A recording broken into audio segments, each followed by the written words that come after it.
Here's the problem.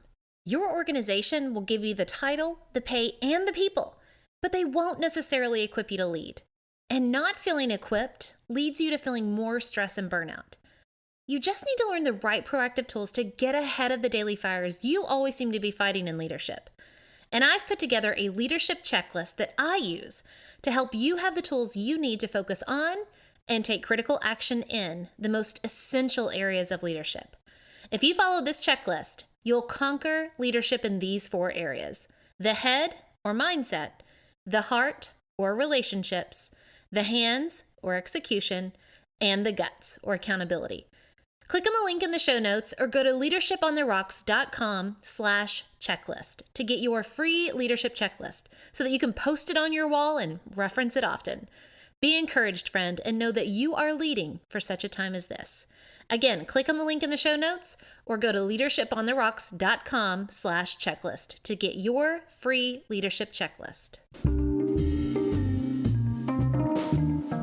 And y'all, I'm talking leadership of an organization, a department, a team, a church group, and a family. The beauty of these 4 areas of leadership is that it makes you a better leader no matter who you're leading. From leading a company to leading a family, these 4 principles of leadership should forever be what you build your life and leadership on.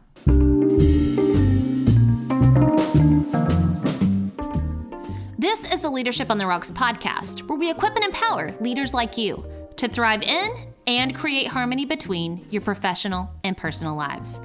I'm your host, Bethany Reese, and in today's episode, we're going to learn about the 4 areas you must conquer if you have any chance of surviving or thriving in leadership. Here's the problem, and you've heard me say this before on this podcast. When it comes to your leadership role at work, your organization will give you the title, the pay, and the people, but they won't necessarily equip you to lead.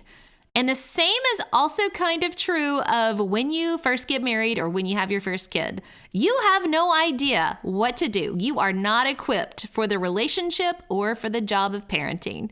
And that's pretty normal.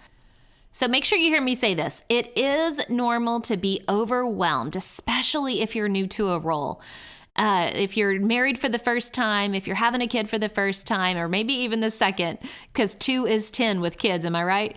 Or maybe you're just stepping into a new leadership role. Chances are you're going to feel bombarded with all the problems that you need to solve or resolve and the conflicts that you have, and you have no idea what to do. That's normal, but it can also make you feel overwhelmed and even cause you a little bit of burnout. And that can take a negative toll on your health and your family. And y'all, life's too short to hate your job and to be miserable in your personal life.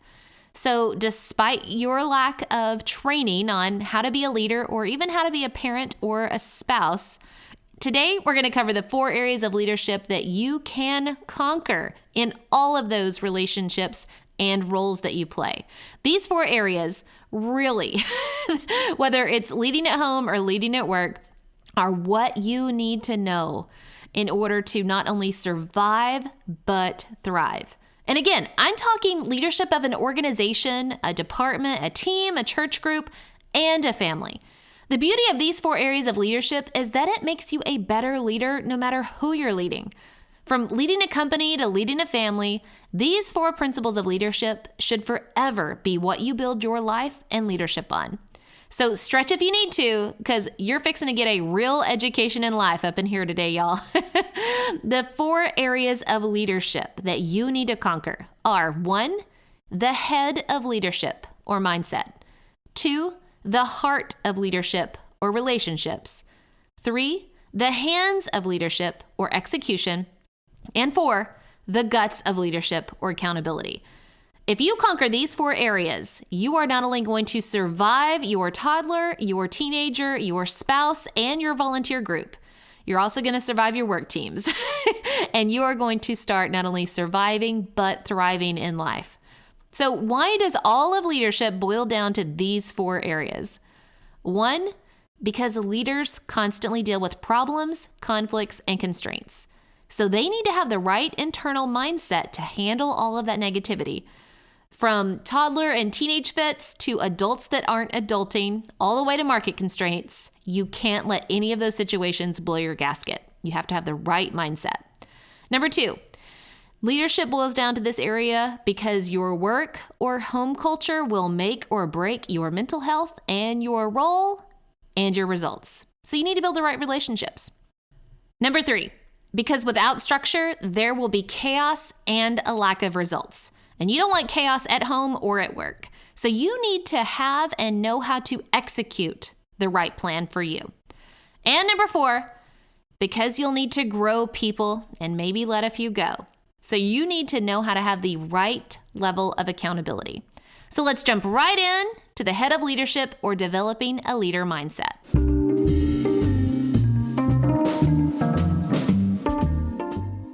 Honestly, the biggest battle you'll ever face in leadership and in life is the one in your own head.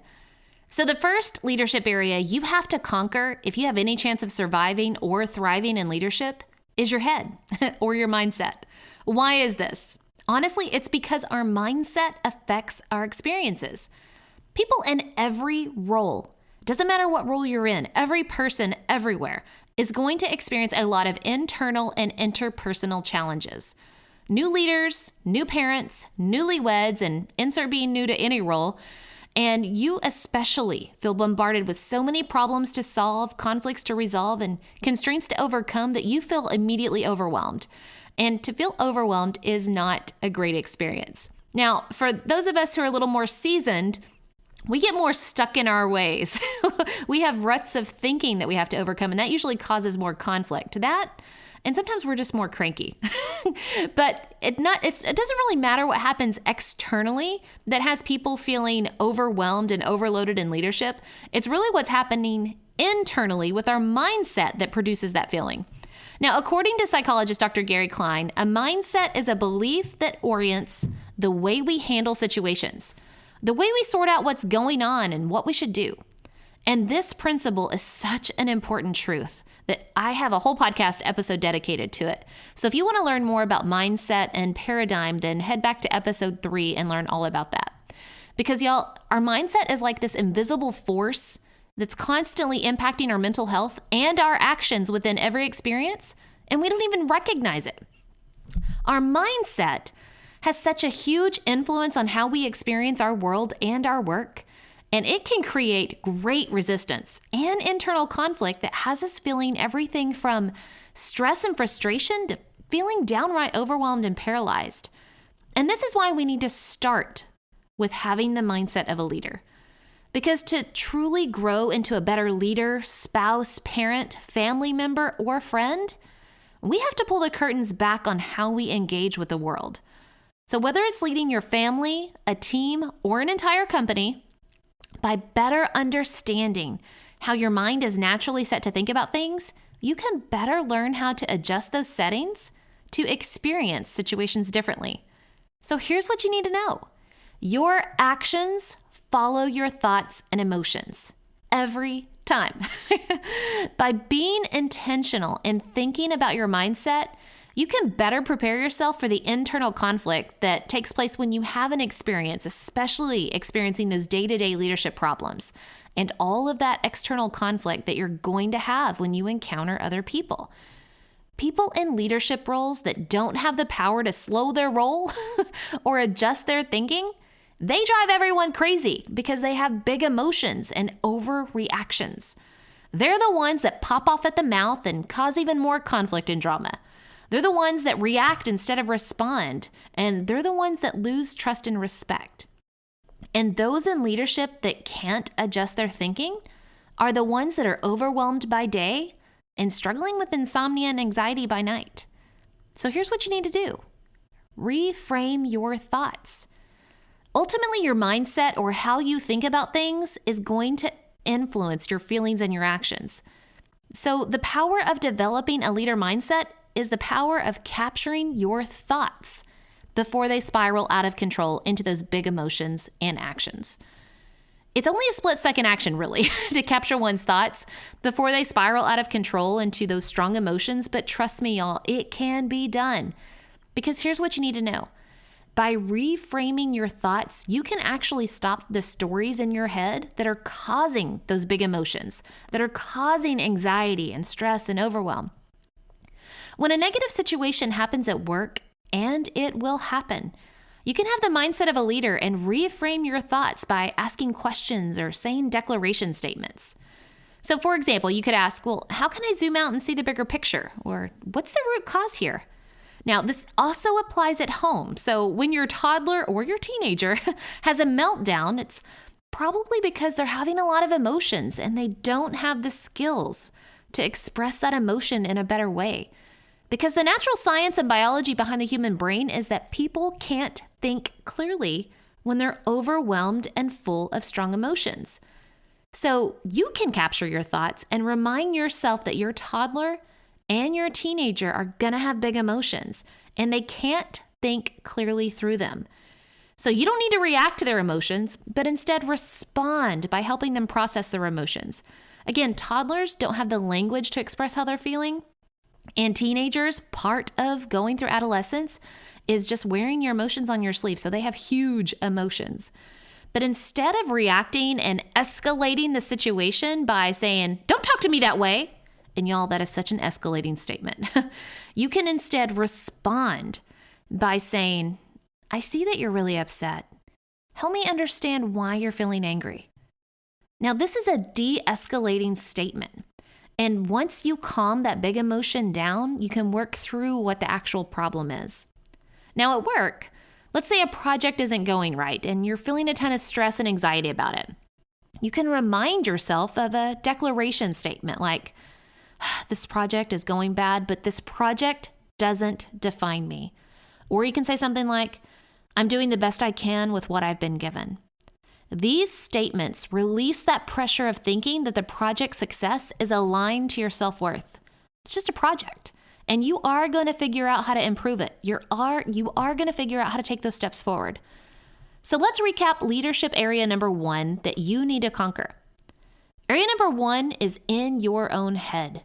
You need to conquer the head of leadership or developing a leader mindset. People with a leader mindset understand that their actions follow their thoughts and emotions. So they develop the ability to slow their thinking, stop the spiral of thoughts and stories by reframing, or adjust their mindset settings so that they can respond instead of react.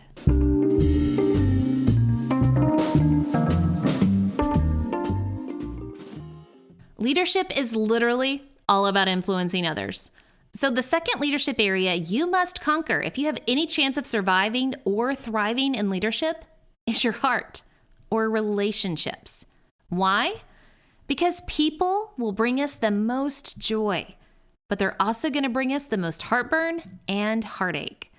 Without positive relationships, there is no way you can make a positive impact on a friend, a family, a culture, a team, a department, or an organization. Because guess what? Friendships, families, cultures, teams, departments, organizations, they're made up of people. Yeah, I know. Thank you, Captain Obvious, right? In leadership, people are your greatest asset and your greatest responsibility. So if you want to make a positive impact, you had better know how to positively interact with others. And that starts with knowing how to build positive relationships with others. Because here's the truth, y'all. All people want to feel seen, heard, and valued. So you as a leader need to learn how to see, hear, and value people. And that's what builds positive relationships. Bad or even weak relationships create a family and work culture that is riddled with mistrust, conflict, drama, and of course, poor results.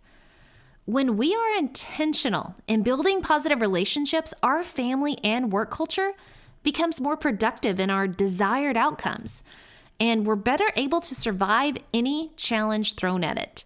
So just imagine having better Thanksgiving dinners where people don't blow up and storm out because of politics, or, a team that can easily adjust and survive the crisis of like the pandemic or the supply chain constraints.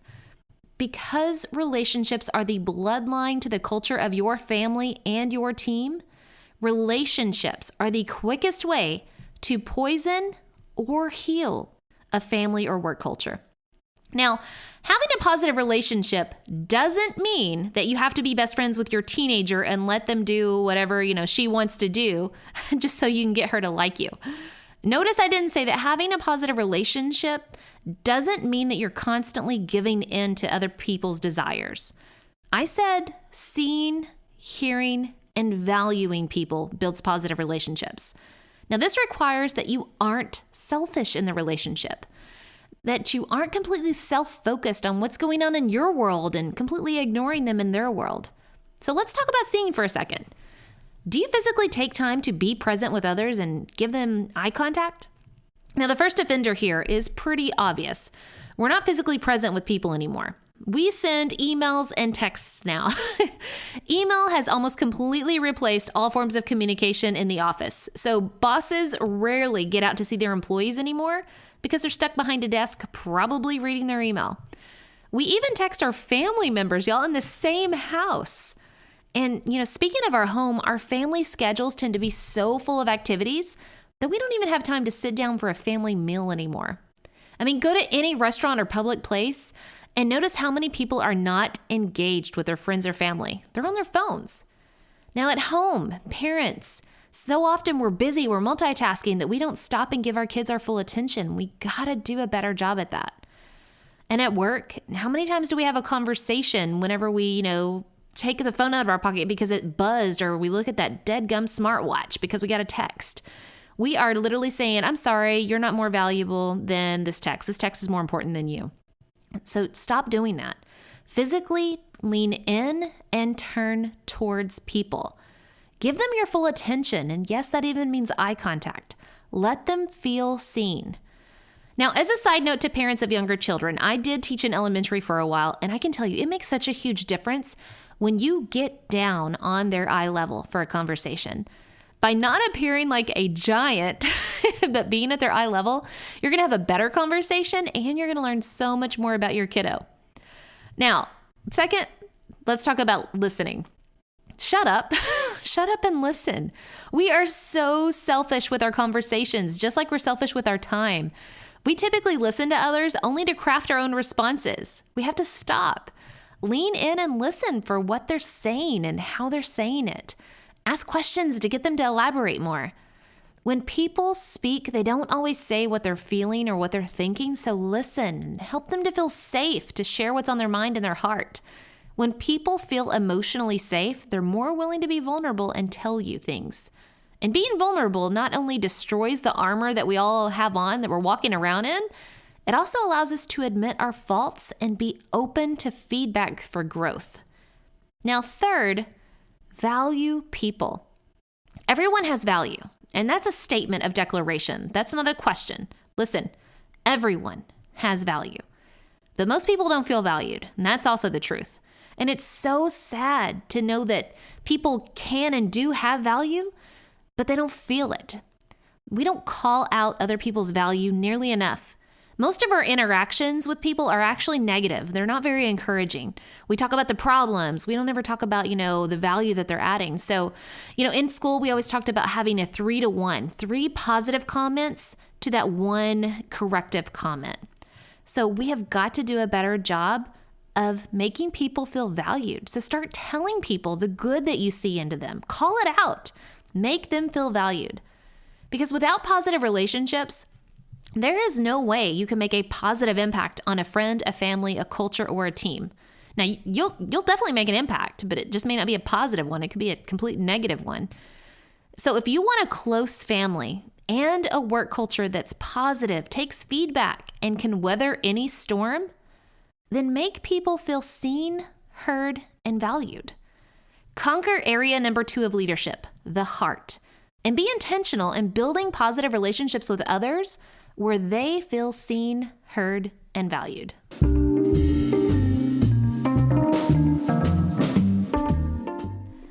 Happy and functioning families don't just happen. And results on the job don't just happen. Families and jobs take work. If you are thinking about getting married or you have been married only a little while, y'all, marriage takes work. So the third leadership area you must conquer if you have any chance of surviving or thriving in leadership, it's your hands or the execution of work. Why? Because whether it's providing a safe and stable household at home or increasing profits and quality of service at work, you've been charged with carrying out responsibilities to get results. Now, results for a family usually mean providing security of everyone's emotional and physical needs. And if you have kids, it also means that you're raising them with the skills they need to leave your home and function as a responsible adult. Results for work, though, usually mean that you've been hired to improve results, profits, scores, or quality of life or service, whatever applies to your industry. And now, know that the results you're responsible for obtaining as a leader of a family or a team, then you need a plan. You need to execute a plan that moves your family and team towards those goals and results that you're wanting. But whether it's leading a family or a team at work, too often our leadership falls victim to the problems caused by chaos, conflict, and constraints. Chaos, y'all, is just caused by a lack of structure. So if you have chaos in your home, you need more structure. Conflict is usually caused by a lack of or bad communication. So if you have a lot of conflict at work or in your relationships, you need better communication. And constraints, well, they're caused by a lack of time, resources, or know-how. Some of those you can control and be proactive in, some you can't. Now, add to the chaos, the conflict, and the constraints the fact that most people waste time and their energy on things that are not mission critical, and what you have is a recipe for ineffective leadership and poor results. Or to say it another way, a dysfunctional family and a team. Now, if you want to be effective and efficient, listen up. To be effective or successful in producing whatever the desired result is, then you need to decide and communicate a plan to your family or your team on what's most essential or mission critical in life and in work. Now, if you want to be efficient, or achieve that maximum productivity with minimum wasted resources, then you need to simplify the expectations or the work that you're asking your family and team to do to achieve those results. Now, ultimately, what I'm talking about is to think about what you really want for your family and your team, and then backwards design a plan of action that's going to get you there. So, for example, I've said this before in the podcast, our ultimate goal for our kids is that they have a personal relationship with Jesus. They build great relationships so that they can have a great marriage and life, and that they pay their bills. And now with the teenager, I say, and you pay your bills legally. Those are our top 3 goals. So we backwards design to make sure we're teaching them about faith, about how to be a disciple. We're teaching them about relationships and communication. And then we're teaching them about finances and work. That's what we do. We're very intentional. But, too often we let life just happen to us. We follow our situations. We're not intentional with them. So intentionality, y'all, any way you say it, when you use these words, you're asking about someone's plan, aim, or deliberate actions or purpose in something. So I have a question for you. What are your intentions? What's your intentions with your life, your family, your work? Now, you've probably heard the old adage, an ounce of prevention is worth a pound of cure. And it's so true. But are you being intentional about the ounce? Or are you so used to serving up the pound that you don't really even think about it anymore? I mean, seriously, have we as a society accepted that, it's just the way it is? We've accepted that story for ourselves. Have we become victims to our life and our work circumstances? Have we become powerless to the man, to the machine, to the calendar, to the market constraints, to the cell phone, and to the debt? How can we take back our lives and our work from all the external forces pushing us to accept chaos, busyness, stress, and anxiety as normal? The answer is to conquer leadership area number 3 and execute a proactive plan that is intentional in moving you towards the results you want. Didn't say perfect plan. I just said a proactive plan. So how can we be intentional in our leadership of our families and our teams? So let me start with just 2 examples of being intentional. And for the family, I already talked about what my family does big picture wise. So I'm going to talk about finances. So let's start with personal finance, because that tends to be a huge stressor in families. So shoes, tires, a roof, and an AC unit. We all know we're going to need to replace them eventually. So one way to be intentional is to prepare the finances now so that when the time comes, you're ready. This is called budgeting for your true expenses. So for example, Jason and I had a season early in our marriage where we dreaded the time when we had to reconcile the checkbook. Yes, we've been married that long. We had that checkbook. We would literally pray for divine intervention to occur so that our expenses of our lifestyle didn't overrun our income. Now, we quickly learned that we didn't like playing that Russian roulette game with our finances, so we started using digital envelopes to plan for our actual expenses. So for the last 15 years, every single paycheck we've received, we put a few dollars in our true expenses envelopes so that it builds up over time. I'm talking now, I know this sounds a little crazy with it, but we have an envelope for yearly fees, for auto, for personal care. You got to get those haircuts, for clothing, for household. And in the past 4 years, we have literally bought 1 new AC unit, 1 new roof, 2 sets of tires. Well, now 3. My son just had to get a new one. He had a hole in his. And then a ton of shoes for our kids. Because of our envelopes, we were ready. All right, so now let's talk about having a proactive plan at work. Now, hear me out on this. Focus your time and energy on what is mission critical. We spend way too much time at work on things that actually don't make progress towards our goals. Hello, ineffective meetings and a CYA email culture. We're so busy meeting about the work and then emailing about the work that we don't actually accomplish a lot of the work. As a leader, it's your job to execute and get results. And ultimately, there's 4 things you need to do at work.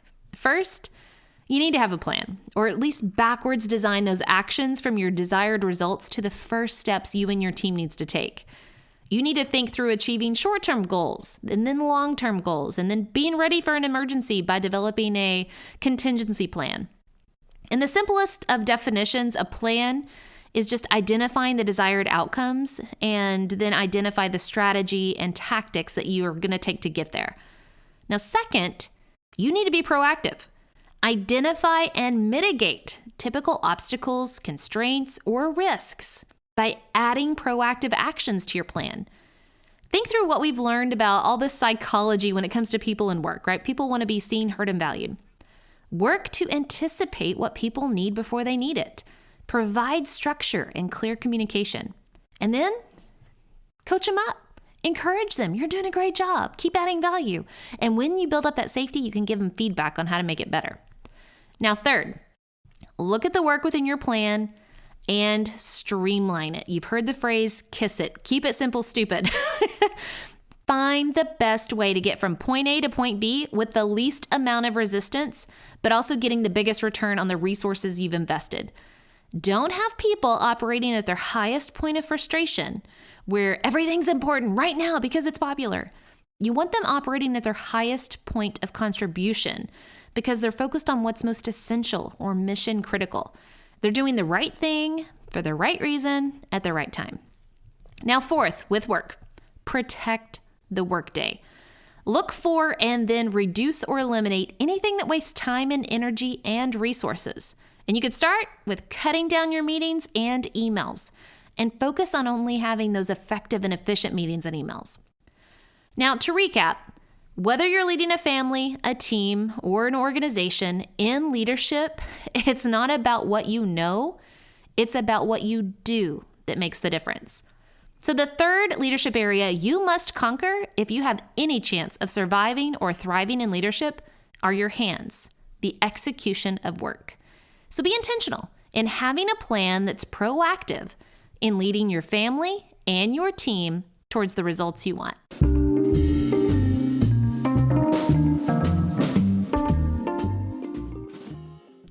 Okay, as we get ready to reveal the fourth area of leadership, I have a secret to reveal to you.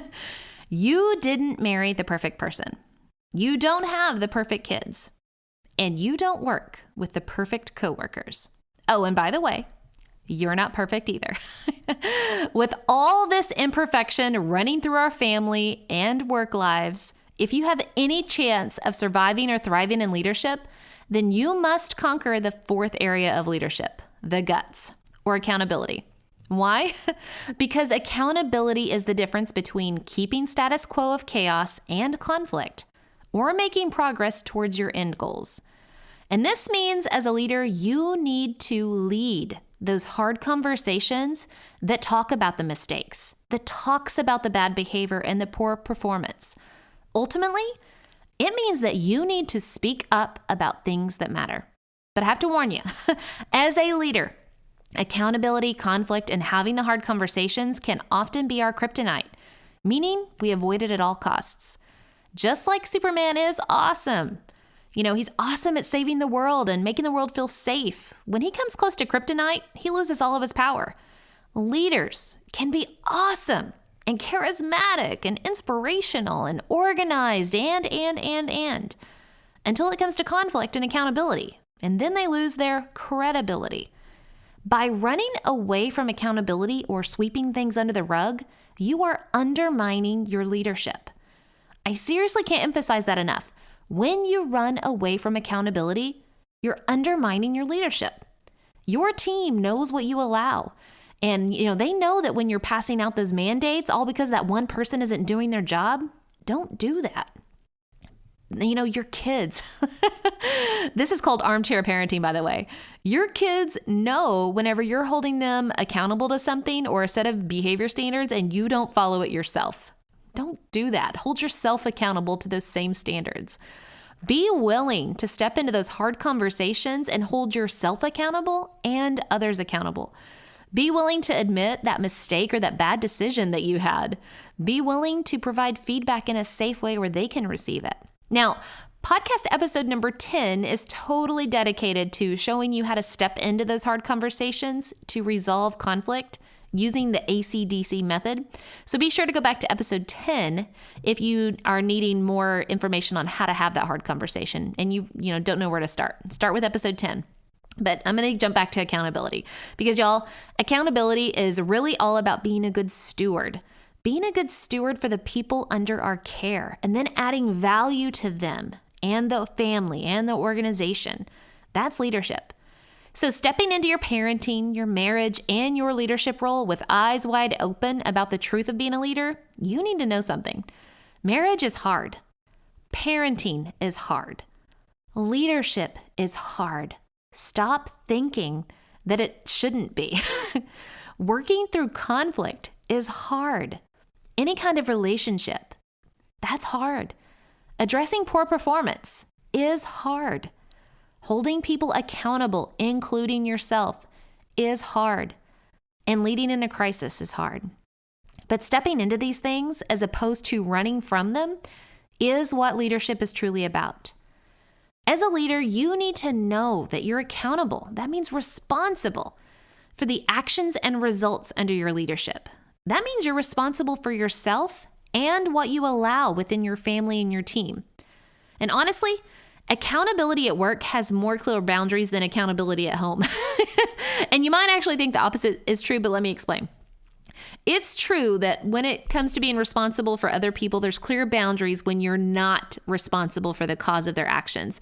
But you still have to lead through the effects of their actions, okay? So for example, if you live or work with someone who has a mental health disorder or an addiction, you're not responsible for their decisions, behaviors, and actions, but you are responsible for what you do in response to their behavior. And at work, it's actually easier to hold them accountable for their behavior, no matter what the cause was, even if you couldn't proactively mitigate it.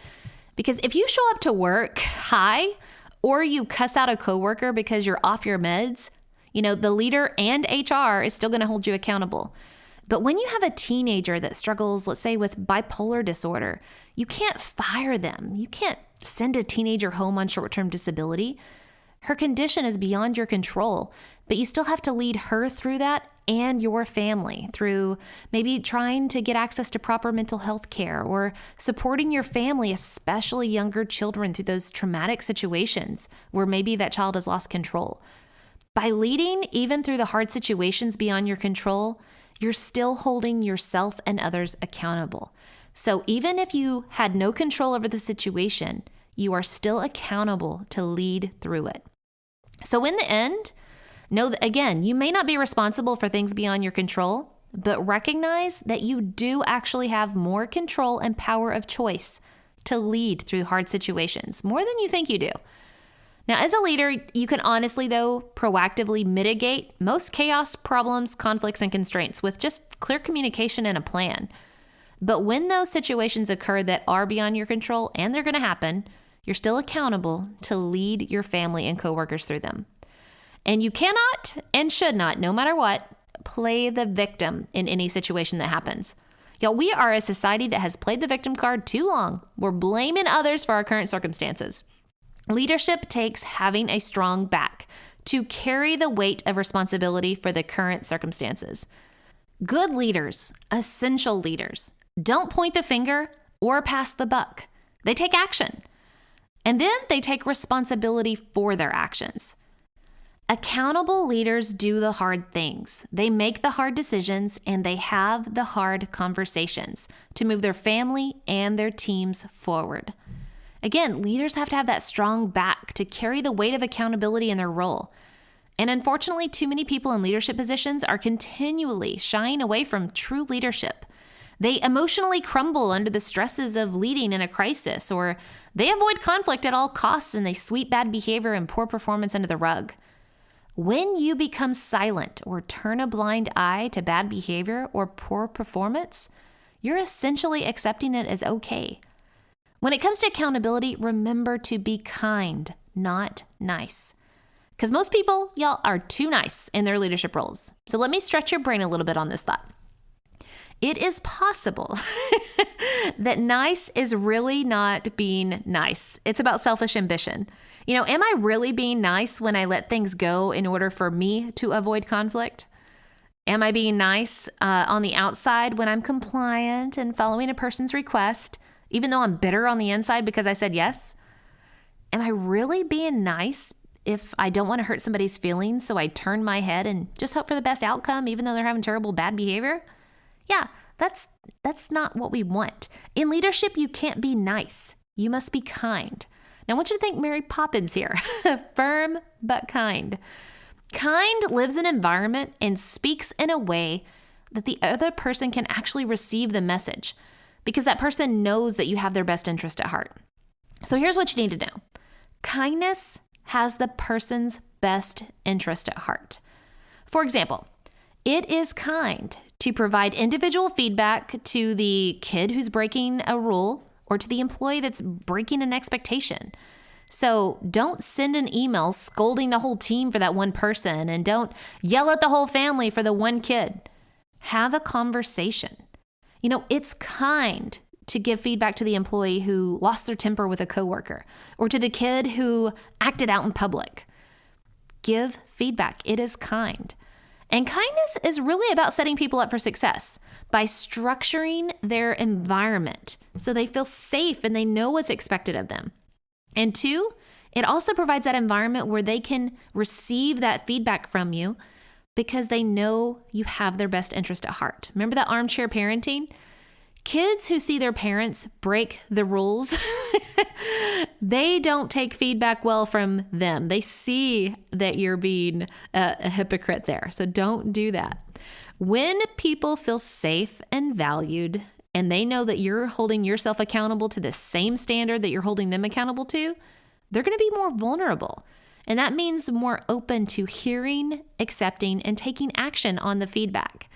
But if there's no trust in the relationship, your feedback may as well just hit a brick wall because you're the villain in their story all the time. They're the victim, you're the villain. So build that environment that fosters safety so you can promote that feedback.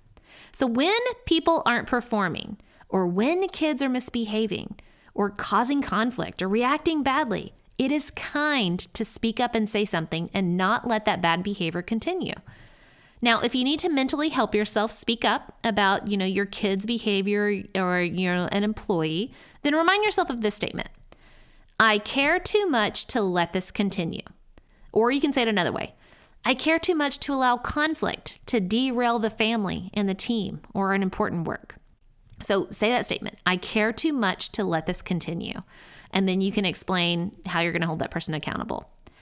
All right, to recap, to have the guts or accountability of leadership, you need to speak up about things that matter. The fourth area of leadership you must conquer if you have any chance of surviving or thriving in leadership are your guts, or holding yourself and others accountable. And remember, to speak up about things that matter and hold people accountable is kind. It's kind because it shows that you care, and it's kind because it's courageous.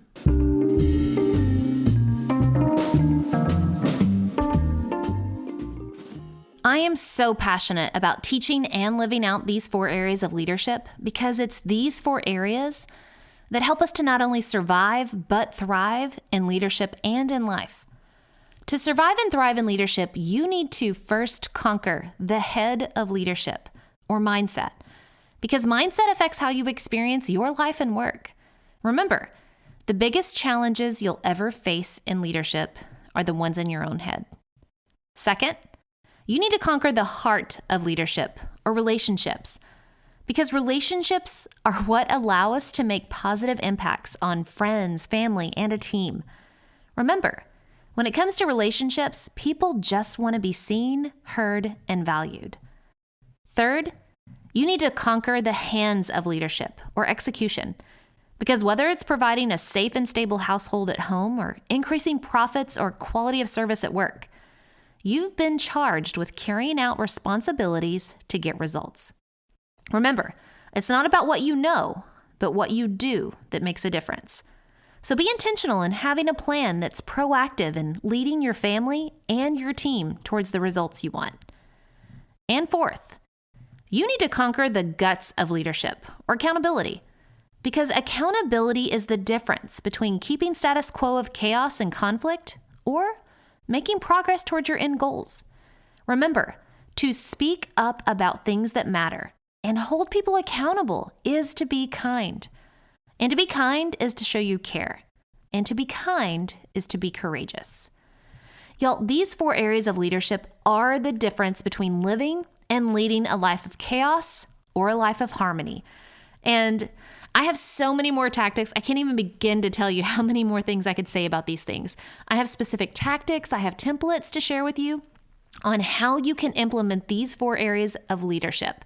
So enroll in my Leadership on the Rocks Survival Guide course, and you're going to learn even more about these 4 areas so that you can mitigate most of the problems, conflicts, and constraints that you deal with on a daily basis. So if you're ready to step into a leadership role or are wanting to overcome the stress you're currently experiencing in your role, you need this Survival Guide course.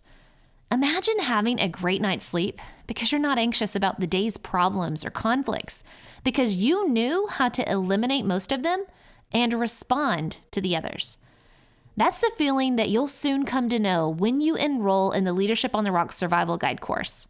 So enroll today, and you can enroll by going to leadershipontherocks.com/survival guide. And you know what? Go ahead and sleep well tonight, knowing that the problems, the conflicts, and the constraints are no longer going to define your leadership. Again, you can enroll today by going to leadershipontherocks.com/survival guide and by clicking the enroll button. Until next time, continue putting in the work of building your life and leadership on the rocks, the essential rocks. God bless.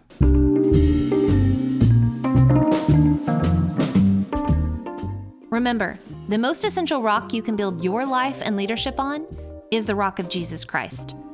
Today's Bible verse comes from 2 Timothy chapter 1, verse 7. For God gave us a spirit not of fear, but of power and love and self-control.